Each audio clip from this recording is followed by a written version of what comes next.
آج ہمارا سبق تختی نمبر 17 ہوگا، یعنی لیسن نمبر 17۔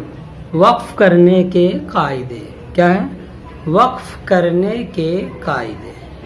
اب وقف کسے کہتے ہیں تو اسے ہم سمجھتے ہوئے چلتے ہیں۔ قاعدے مطلب گرامرز وہ آپ کو معلوم ہے۔ وقف کسے کہتے ہیں اس قاعدے میں ہم سمجھیں گے۔ وقف کے معنی ٹھہرنا ہوتا ہے۔ وقف کے معنی کیا ہوتا ہے؟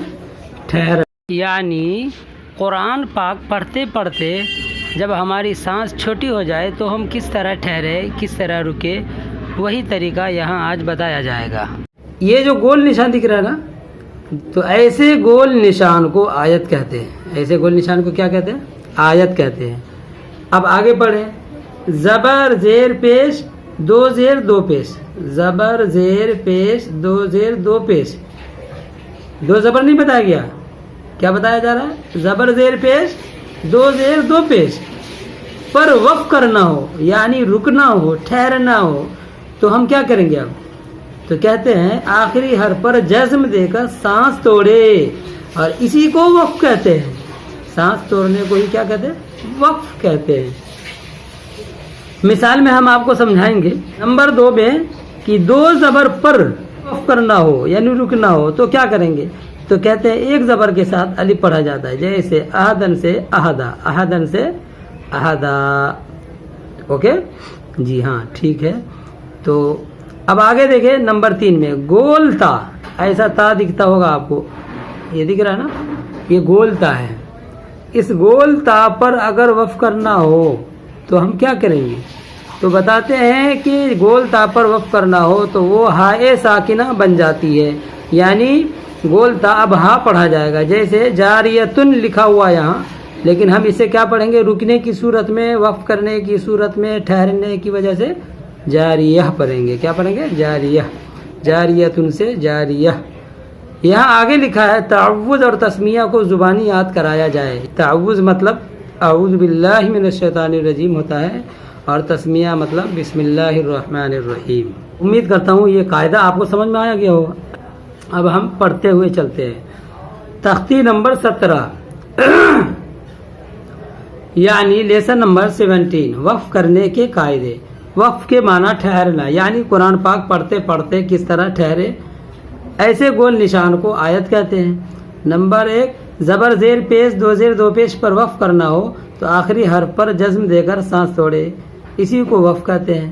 نمبر 2 دو زبر پر وقف کرنا ہو تو ایک زبر کے ساتھ الف پڑھا جاتا ہے، جیسے احدن سے احدا۔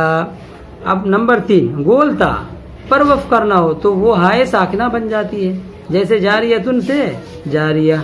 اب پڑھیں یہاں سے اعوذ باللہ من الشیطان الرجیم، بسم اللہ الرحمن الرحیم۔ اعوذ کیسے پڑھنا ہمیں؟ حمزہ زبر آ، عین واو پیش او، اعو ذال پیش ذو، اعوذ۔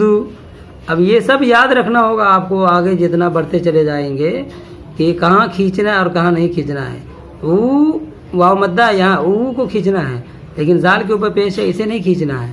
تو ان سب کا خیال رکھنا ہے۔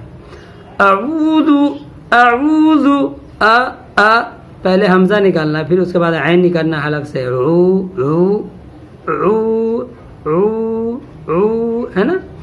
اعوذ باللہ من الشیطان الرجیم، بسم اللہ الرحمن الرحیم۔ یہ زبانی آپ یاد کر لینا ہے۔ آگے پڑھیں۔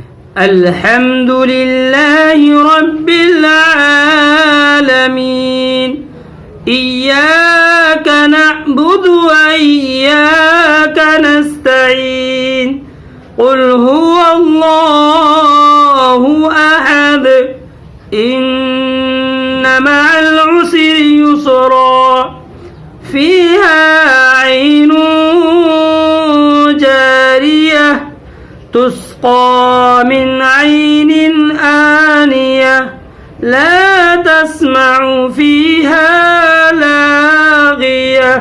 اب یہاں دیکھیں آپ، یہاں دیکھ رہے ہیں یہ گول نشان، اسے آیت کہتے ہیں، جو یہاں سمجھایا گیا تھا آپ کو قاعدے کے اندر۔ یہ مثالوں میں دیکھیں آپ دیکھ رہے ہیں نا گول نشان, یہ بار بار آیت پہ آئے گا, اسی گول نشان کو آیت کہتے ہیں. اب ہمیں بتایا گیا تھا زبر زیر پیش دو زیر دو پیش پہ رکنا ہو تو کیا کریں گے. جیسے یہاں ایاک نعبدو ہے لیکن سانس نہیں ہے, ہمیں رکنا ہے تو کیا کریں گے نعبد, پھر ملا کے پڑھنا ہے نعبد و ایاک. یہاں بھی سانس نہیں تھا اس لیے ہم نے توڑ دیا و ایاک, جزم دے دیا. اب پھر ملا کے پڑھیں گے و ایاک نستعین.